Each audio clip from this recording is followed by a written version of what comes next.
कृपा ही केवलम। कृपा किसे मिलती है?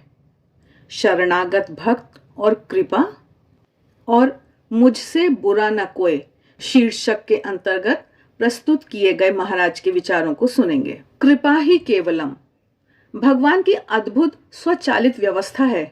जैसा करो वैसा भरो। इस व्यवस्था में भगवान स्वयं भी सामान्यतः हस्तक्षेप नहीं करते हैं। वे स्वयं भी यदि अवतार लेकर पृथ्वी पर आते हैं तो उन्हें भी कर्म के अनुसार फल भोगना पड़ता है। भगवान के 10 अवतारों की कथा से हम इसे जान सकते हैं। अब प्रश्न यह उठता है कि क्या किसी प्रकार कर्म फल से मुक्ति नहीं मिल सकती है? क्या भगवान के नियम इतने अटल और जड़ हैं कि इनमें कोई परिवर्तन नहीं हो सकता है? यद्यपि सामान्य लोगों के लिए वे नियम अटल हैं, किंतु वे जड़ नहीं हैं। इनमें परिवर्तन ला सकते हैं। भक्तगण अपने हृदय की तीव्रतम प्रार्थना से, नाम जप से, प्रभु की कृपा से इनमें परिवर्तन ला सकते हैं। श्री श्री मां शारदा देवी कहती हैं, जो भगवान के नाम का निरंतर जप करते हैं उनके विधि के लिखे लेख विधाता स्वयं अपने हाथ से मिटा देते हैं। अर्थात भाग्य को पलटने की, प्रारब्ध कर्म से मुक्ति देने की शक्ति भगवान की कृपा में निहित है। जो भगवान की शरण में आते हैं, उनकी कृपा प्राप्त करते हैं, वे कर्म बंधन से मुक्त हो जाते हैं। आगे महाराज बता रहे हैं कि कृपा किसे मिलती है। जो भगवान के संपूर्ण शरणागत होते हैं, सच्चे भक्त होते हैं, वे ही कृपा पात्र हैं। लेकिन जो स्वार्थी वृत्ति वाले होते हैं, भगवान का भजन पूजन भी स्वार्थ के लिए करते हैं, ऐसे भक्तों को भगवान की कृपा नहीं मिलती है। श्री रामकृष्ण देव ऐसे भक्तों को पटवारी बुद्धि के भक्त अर्थात व्यापारी बुद्धि वाले भक्त कहते हैं। ऐसे भक्त कहते हुए मिलेंगे, सब कुछ ईश्वर की इच्छा से होता है। मैं भ्रष्टाचार करता हूँ तो वह भी ईश्वर की इच्छा से होता है। उसी ने मुझे ऐसी बुद्धि दी, ऐसा सुझाया, इसलिए मैंने ऐसा किया। इसमें मेरा कोई दोष नहीं है, मेरी कोई जिम्मेदारी नहीं है। ऐसे लोग करते तो अपनी इच्छा से हैं और जिम्मेदारी भगवान पर डाल देते हैं। इस विषय में श्री रामकृष्ण एक सुंदर दृष्टांत देते हैं। एक व्यक्ति ने सुंदर बगीचा बनवाया था, परंतु एक गाय प्रतिदिन बगीचे में आकर पौधे खा जाती थी। एक दिन उसे बहुत गुस्सा आया।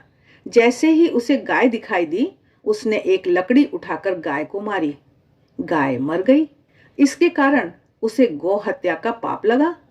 गौ हत्या का पाप उसके पास आया, तब उसने पाप से कहा, गाय को मैंने नहीं मारा है, मेरे हाथ ने मारा है, और हाथ के देवता तो इंद्र हैं, इसलिए तू इंद्रदेव के पास जा।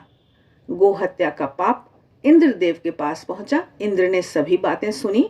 फिर वह ब्राह्मण के रूप में उस मनुष्य के पास आया और बगीचे की प्रशंसा करते हुए कहा, वाह, ऐसा सुंदर बगीचा किसने बनाया है?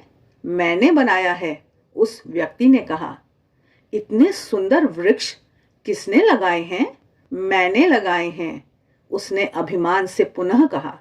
फिर इंद्र ने पूछा, यह गाय किसने मारी? तो उसने कहा, इंद्र ने मारी। वाह रे वाह, यह सब तूने किया और गाय इंद्र ने मारी।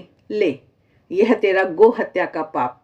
यह कहकर इंद्र ने उसे गो हत्या का पाप दे दिया और वहां से अंतर ध्यान हो गए। यह दृष्टांत बताता है कि अधिकांश मनुष्य अच्छे कार्यों का यश स्वयं लेते हैं और दुष्कृत्यों की जिम्मेदारी ईश्वर पर डाल देते हैं। ऐसे लोगों और भक्तों के लिए कृपा काम नहीं करती है।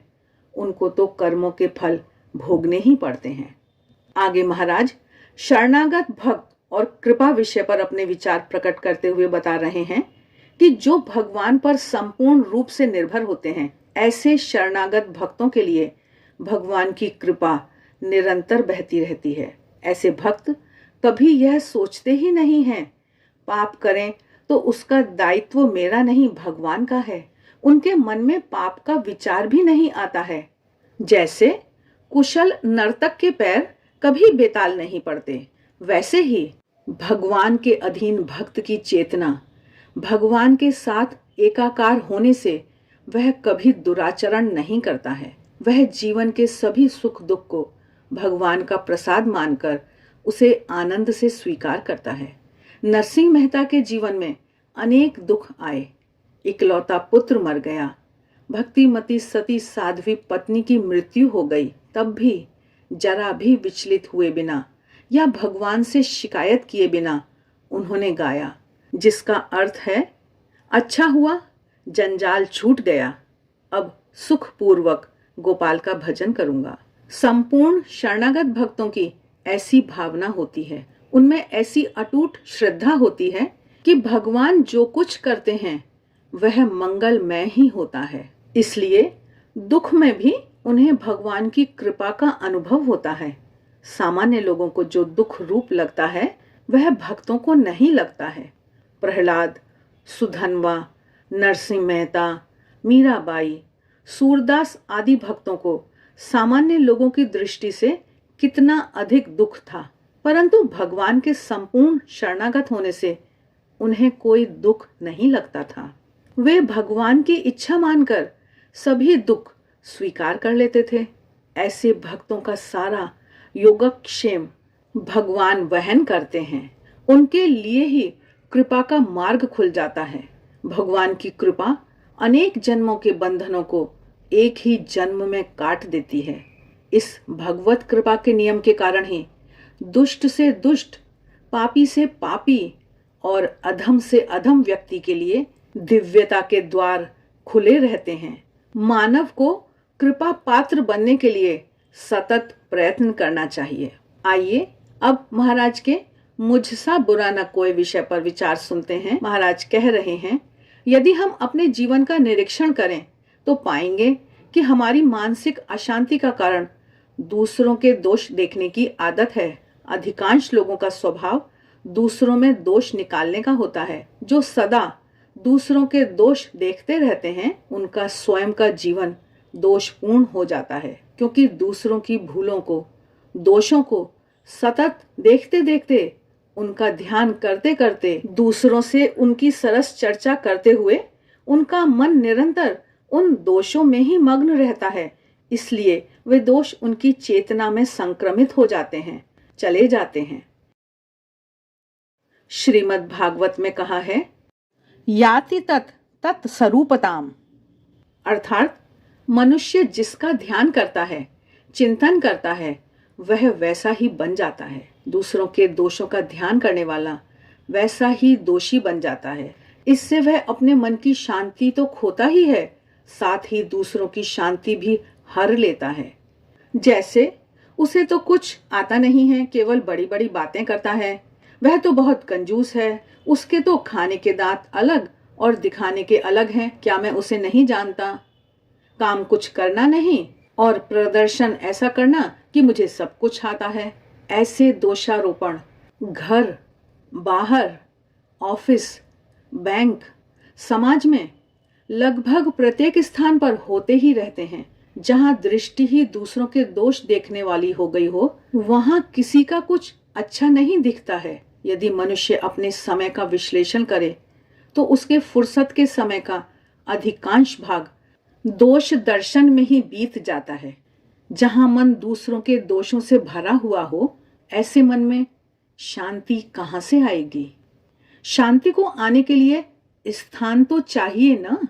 यहाँ तो दूसरों को क्या करना चाहिए, कैसे करना चाहिए, दूसरों से ही मन भरा होता है। वहां स्वयं के लिए स्थान ही कहाँ है? महाराज आगे बता रहे हैं कि इस संदर्भ में एक संत ने कहा था, यह ध्यान रखो, जब तुम दूसरों के सामने अंगुली दिखाते हो तब एक अंगुली तो उसकी ओर होती है, किंतु 3 अंगुलियां तुम्हारी ओर होती हैं। अर्थात जो अवगुण दूसरों में है, उससे 3 गुणा अवगुण तुम्हारे अंदर हैं, उनको पहले देखो। संत कबीर जी ने भी कहा है, बुरा जो देखन मैं चला, बुरा न मिलिया कोय, जो दिल खोजा आपना, मुझसे बुरा न कोय। अर्थात संत कबीर बुरे व्यक्ति की खोज में निकले तो उन्हें कोई बुरा नहीं मिला। जब उन्होंने अंतर निरीक्षण किया तो पाया कि उनके जैसा खराब तो दूसरा कोई नहीं है। अर्थात हमें दूसरों के दोष न देखकर अपने दोष देखने चाहिए। श्री श्री मां शारदा देवी ने अपनी महासमाधि के 3 दिन पूर्व एक भक्त महिला को उपदेश देते हुए कहा था, बेटी, यदि शांति चाहती हो तो दूसरों के दोष मत देखना, अपने दोष देखना। इस जगत में कोई पराया नहीं है, सब अपने हैं। सच है, जो जगत में सबको अपना मानते हैं और किसी में दोष नहीं देखते हैं, उन्हें किसी प्रकार का भय नहीं होता, उद्वेग नहीं होता। पर दोष दर्शन जैसी निरर्थक बातों में उनका समय या शक्ति व्यर्थ नहीं जाती। समय और शक्ति का उपयोग अन्य महत्वपूर्ण कार्यों के लिए करने से वे अपने जीवन में तेजी से विकास कर सकते हैं। मन में किसी के दोषों का कूड़ा कचरा न होने से मन स्वच्छ, स्वस्थ और प्रसन्न रहता है। व्यक्ति अपने दोषों के प्रति सजग रहने से अपनी दुर्बलताओं को दूर करने में प्रयत्नशील होता है। जैसे जैसे मनुष्य अपने दोषों को दूर करता जाता है, वैसे वैसे जीवन में उसे अधिक से अधिक आनंद प्राप्त होता जाता है। महाराज आगे बता रहे हैं कि महात्मा गांधी के कमरे में 3 बंदरों की मूर्तियां थीं। उनमें से एक ने दोनों हाथों से आंखें बंद कर रखी थीं, दूसरे ने दोनों हाथों से कान बंद कर रखे थे, तीसरे ने दोनों हाथ मुंह पर रखे हुए थे। ये शिक्षा देते हैं कि बुरा मत देखो, बुरा मत सुनो और बुरा मत बोलो। यदि मनुष्य अपने जीवन में इन 3 बंदरों के संदेश को अपनाए तो उसके जीवन में शांति तो मिलती ही है, साथ में जीवन का आनंद भी मिलता है।